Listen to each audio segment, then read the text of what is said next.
Again, if you guys are in the Phoenix area, we are going live on TV here at 9 o'clock. They're going to start the show with the latest information for you guys. So if you're in the Phoenix area, turn on channel 10. We are going to give you guys the latest information. But if not, keep watching our live news stream. We stream from all over the U.S. Oh, I'm going to change videos. It looks like there's something going on here. I didn't know he didn't want to start teasing it until maybe Friday, or I didn't know. Okay.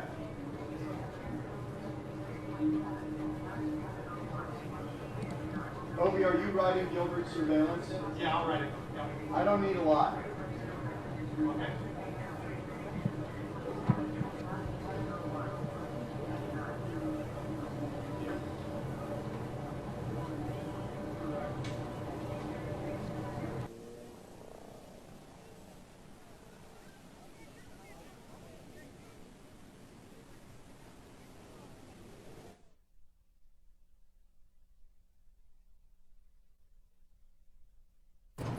Not exactly sure what we were just looking at. It just looks like some people were still hanging around. Police are not going to go home until everybody leaves. They have already called the National Guard in. The governor has declared a state of emergency. And again, this all started because a black man was shot and killed by police yesterday in Charlotte, North Carolina.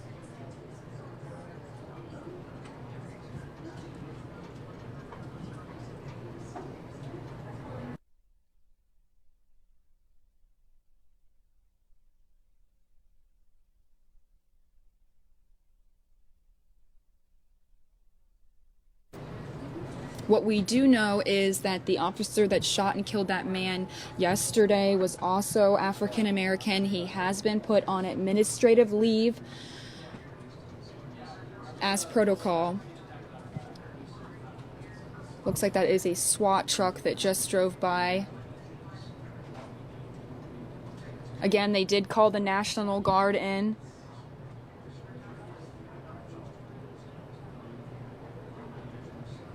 A man was also shot tonight during these protests by another civilian.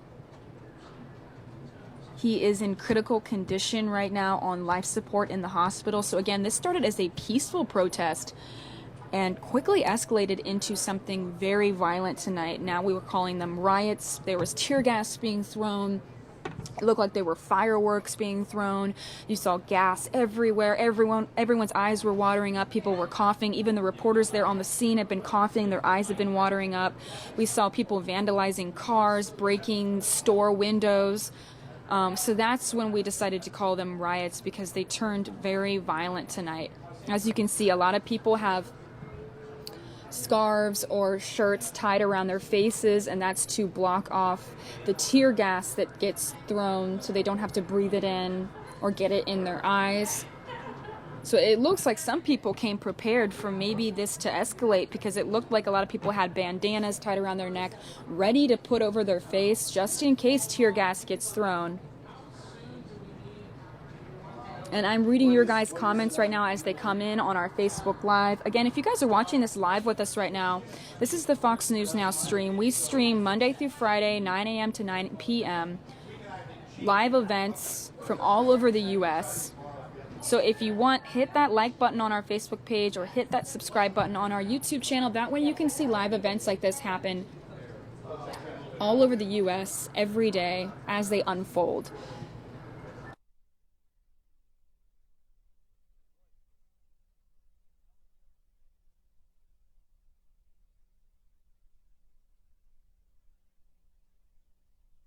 Also, we are looking at a lot of feeds right now.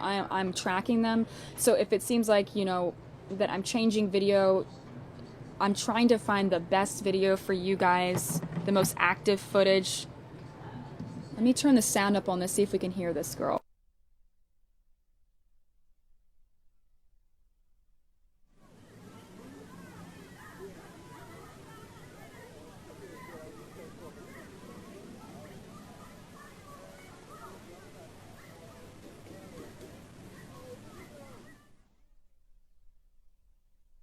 Looks like we can't really hear her.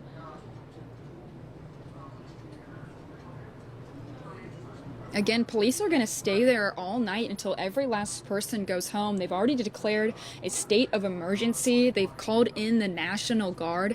Anybody that stays in the area, police say, will be arrested.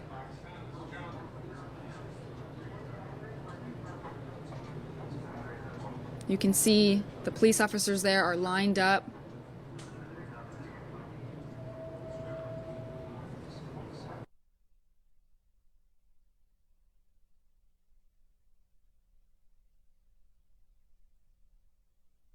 And you can see a lot of people have bandanas tied over their faces. That's to guard them from that tear gas. And this was supposed to be a peaceful protest in Charlotte, North Carolina, after a man was shot and killed by... Oh, shoot. Looks like a police officer is holding his gun up right now at a civilian. Let me see if I can get the sound.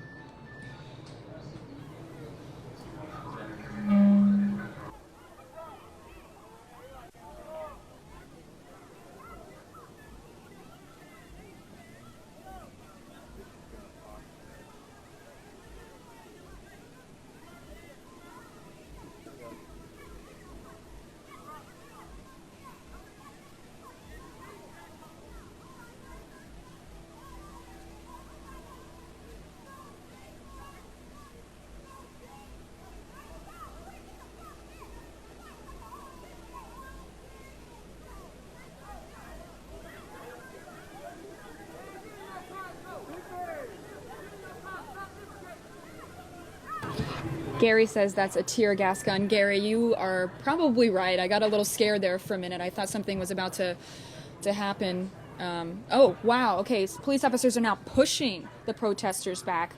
You guys are about... Viewer discretion is advised. It looks like there is going to be a fight here.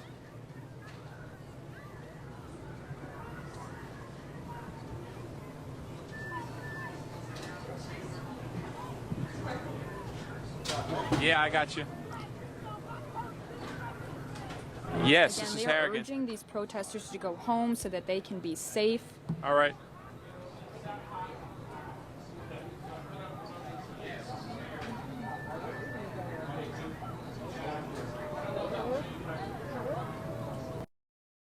This is Harrigan.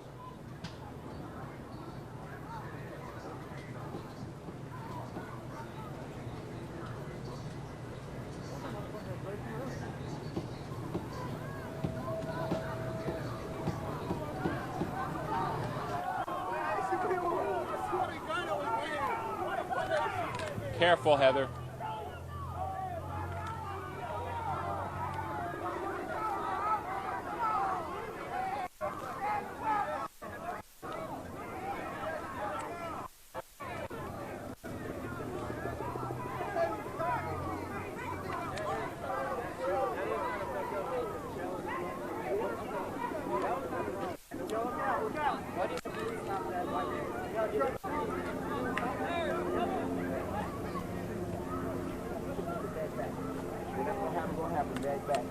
But the other guys just give him all this. Them police, they do what they want to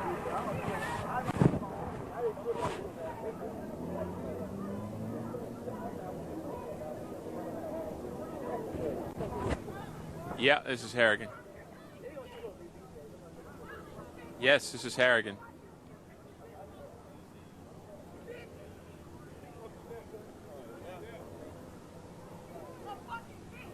Jackie, okay. Hey, Chris. Chris, we're up in 2 minutes. I'll try and follow your lead, all right?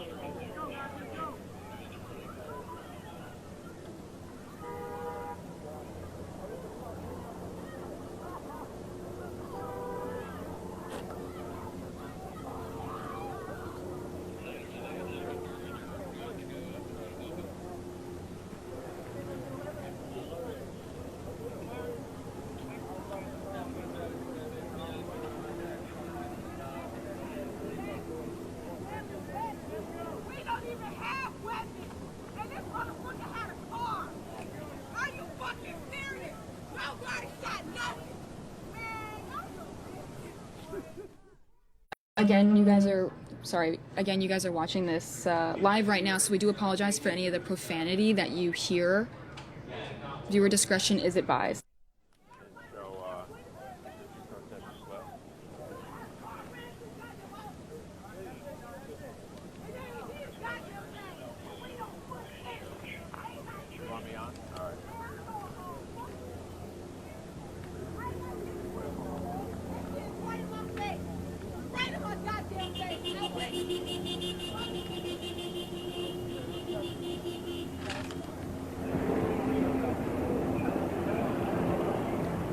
Step out quick.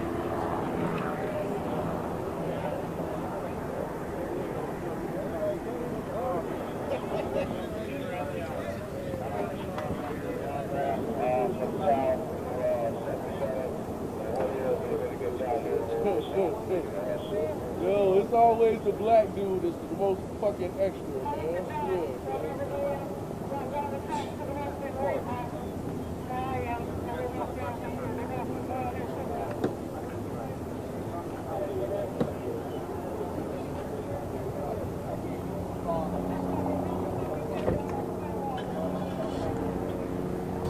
Looks like you are seeing in the upper right-hand corner the highway. Looks like it is completely filled with officer vehicles. Again, National Guard has been called and Charlotte has been declared in a state of emergency.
Jackie, it's been a long 4 hours for these Charlotte police officers, many of them now trying to catch a knee and take a little breath.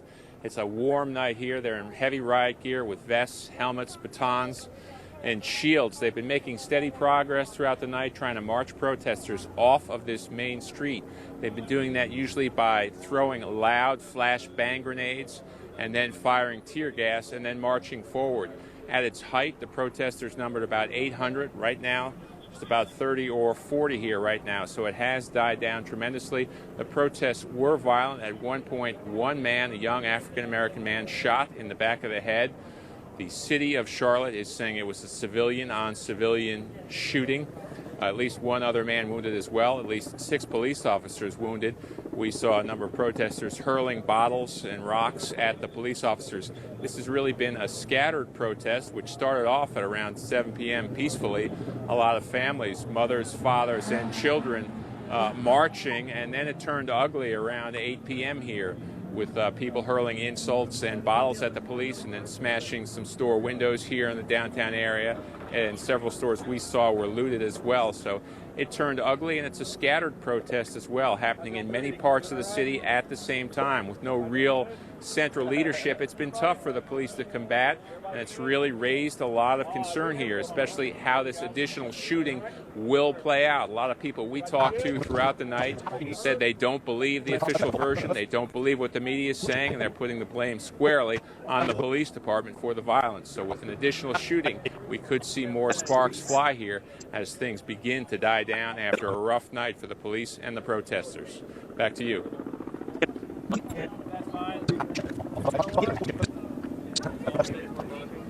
This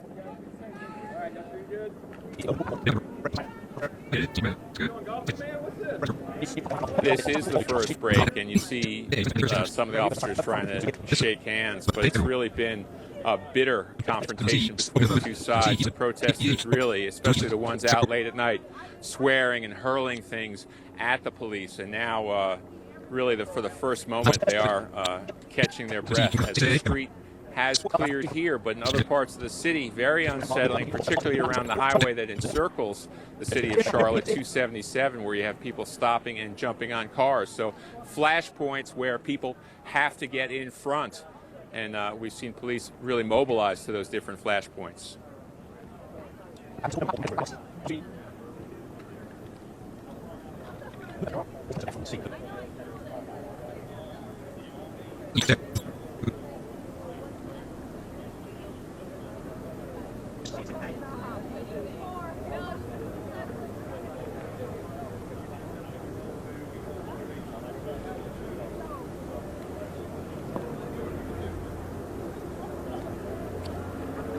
It may have been that the media helicopter actually alerted police to that problem. We saw problems on I-85 last night as well when a tractor trailer was stopped, partially looted, and the contents set on fire. So this is a protest movement, not just marching in downtown city streets, but actually taking over main roads. Yesterday it was I-85, and today part of the key highway that encircles the city of Charlotte, 277, where people stopping cars, threatening the people inside, often aided by some people driving their own cars to try and slow down drivers. So it's really raised a sense of alarm for people who do have to go about their business at night, that they might not be safe, not only on the streets, but on the highways as well. Jackie.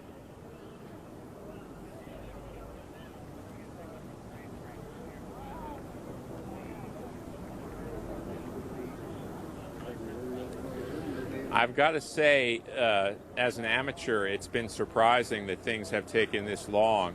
We've basically seen the police here in the center of the downtown area where all the fancy hotels and shops are. It's taken them 4 hours to really march about 4 blocks against protesters who numbered 800 at the start. And they did it with a lot of noise and a lot of chaos, people running and screaming from flashbang grenades, from tear gas, from mace. So it's just from an amateur point of view, it looks like the numbers were not there and the preparation was not there. That could change in a hurry with the governor declaring a state of emergency, with him authorizing new assets such as the State Highway Patrol and the National Guard. So we could see a much heavier presence. But the fact that these streets were not blocked off and sealed off with metal barricades, and the fact that it's taken so long, I think, really raises questions about whether the city was ready for what it's gotten on night 2.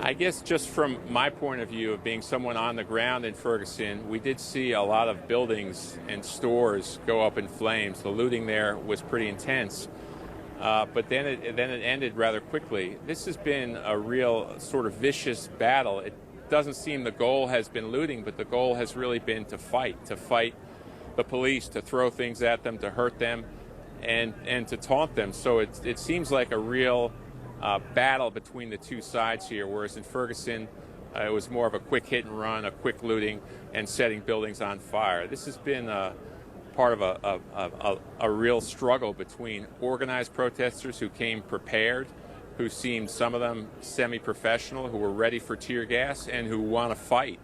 And now they've got one, and they're holding their own for the second night in a row against the police.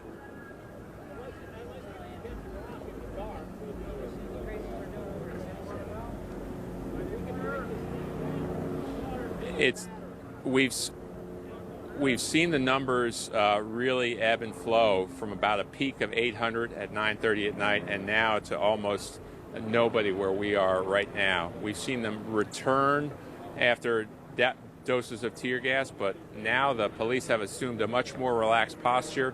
They've taken off their helmets, they're drinking some water. So in this part of Charlotte, it looks like the fight here is over.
stuff. Thanks a lot.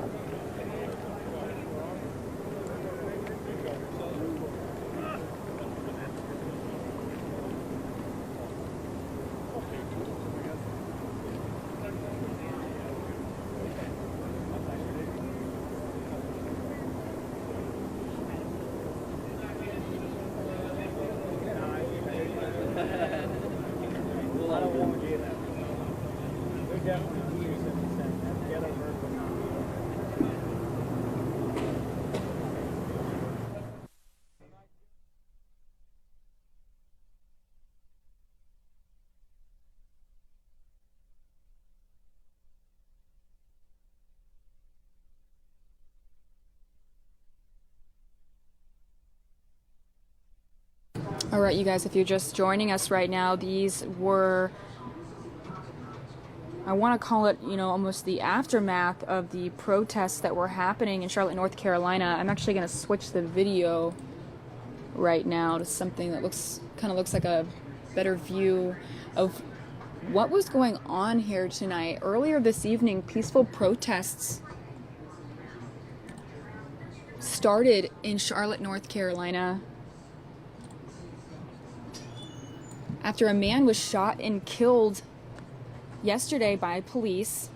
There were protests yesterday as well, and then again tonight, peaceful protests. But then they quickly turned into violent riots. Protesters throwing bottles and rocks at police, police throwing tear gas. Again,